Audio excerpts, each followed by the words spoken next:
নমস্কার। বিশিষ্ট কবি অনির্বাণ ঘোষের লেখা বাজলো তোমার আলোর বেণু। অন্ধকারের রেশ কাটেনি, ভোর হতে ধীর বাকি, নিদ্রা ভেঙে উঠছে সবে একটি দুটি পাখি।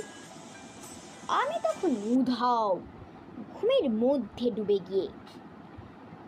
থেকে মা হঠাৎ এসে জাগান ধমক দিয়ে, অলক্ষণে কাণ্ড দেখো, ঘুমোবি আর কত, শিগগিরই ওঠ, এই দিনটা কি অন্য দিনের মতো।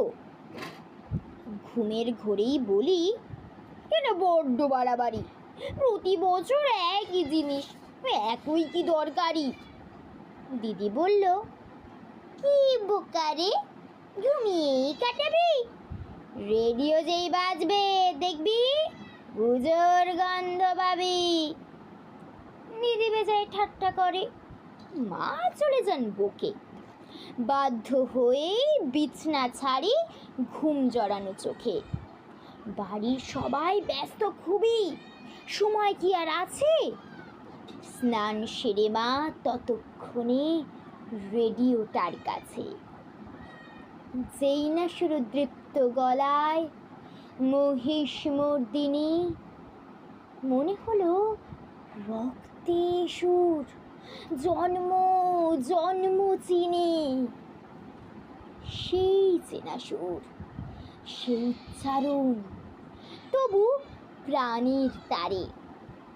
না জানি কোন জাদুর ছোঁয়ায় নতুন বারে বারে বাইরে দেখি উড়ছে পাখি, কিচির মিচির ডেকে।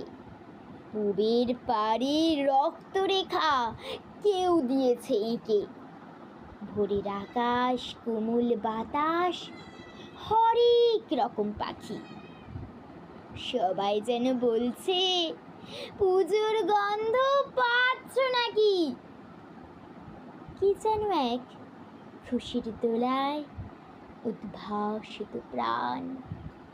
বাতাস জুড়ে সত্যি তখন অন্যরকম ঘ্রাণ।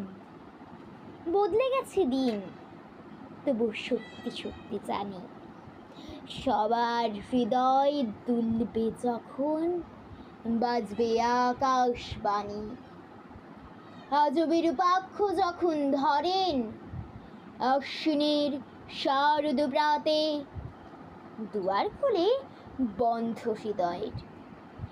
এত বছর পার করেও মর্যাদা অক্ষুণ্ণ। সেই চেনা সুর না বাজলে যে বোঝাই অসম্পূর্ণ। আজ কি এক খুশির ছোঁয়া জাগায় শিহরণ, বাজলো তোমার আলোর বেণু, মাতলো রে ভুবন।